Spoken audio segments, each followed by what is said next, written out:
ভালুকার বিপ্লবী মুক্তিগামী ছাত্র জনতা, আমরা আজকে স্বাধীন বাংলাদেশে স্বাধীনভাবে কথা বলার সুযোগ পেয়েছি। সেটি শুধুমাত্র ছাত্র জনতার বিপ্লবের কারণে, বিপ্লবের মাধ্যমে আজকে আমরা স্বাধীনভাবে কথা বলার সুযোগ পেয়েছি। আমি প্রথমেই স্মরণ করতে চাই গত জুলাই থেকে শুরু করে 5ই আগস্ট পর্যন্ত শহীদ আবু সাঈদ, মীর মুগ্ধ এবং আরও অসংখ্য নাম না জানা যত শহীদ আমাদের এই বিপ্লবে শহীদ হয়েছে, তাদের প্রত্যেককেই আমি শ্রদ্ধাভরে স্মরণ করতে চাই। প্রিয় বন্ধুগণ, আজকে আমাদের এই স্বাধীন বাংলাদেশে, স্বৈরাচার মুক্ত বাংলাদেশে আমাদের প্রত্যেকেরই মনে রাখতে হবে, এখনো পর্যন্ত আমাদের এই দেশের উপরে যে ষড়যন্ত্র, স্বৈরাচারের যে ষড়যন্ত্র, সেই ষড়যন্ত্র এখনো পর্যন্ত বন্ধ হয় নাই। আমরা বিগত সময়ে যেটা দেখেছি, কেউ কখনো ফেসবুক, কোনো সোশ্যাল মিডিয়াতে এসে স্বাধীনভাবে তার নিজের মত প্রকাশ করতে পারত না। যদি কেউ কখনো করত, তাহলে তাকে অসম্ভব নির্যাতন, নিপীড়নের শিকার হতে হতো, আয়না ঘরে গুম হতে হতো।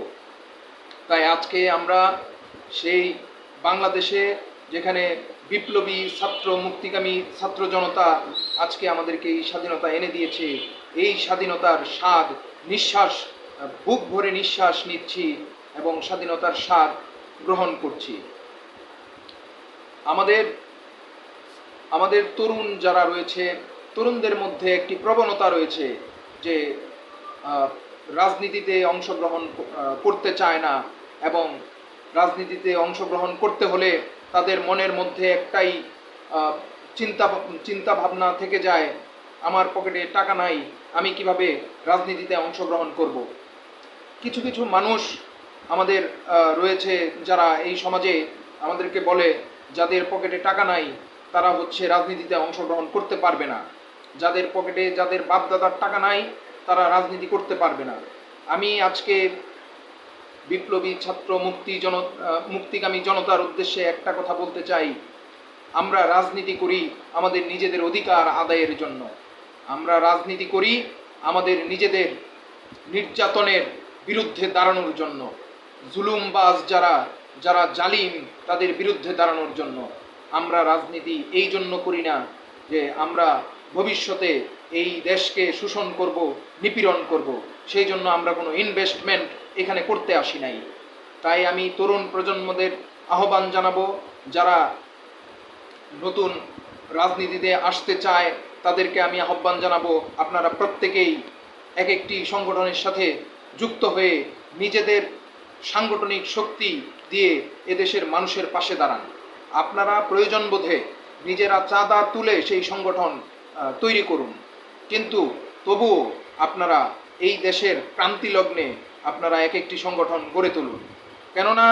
কারণ আমরা ঐক্যের সাথেই এ দেশের সব সময়ের যে ষড়যন্ত্র এবং স্বৈরাচারী যারা রয়েছে তাদেরকে মোকাবেলা করতে হলে আমাদের একতাবদ্ধ থাকতে হবে।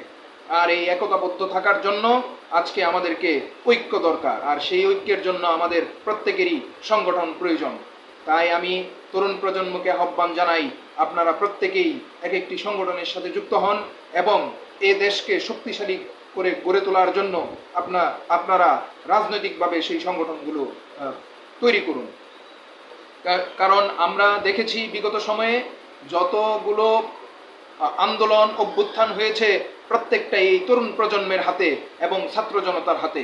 কখনোই কোনো রাজনৈতিক সরকার, কোনো রাজনৈতিক দল এককভাবে এই সমস্ত দেশের আন্দোলন, অভ্যুত্থান গড়ে তুলতে পারেনি।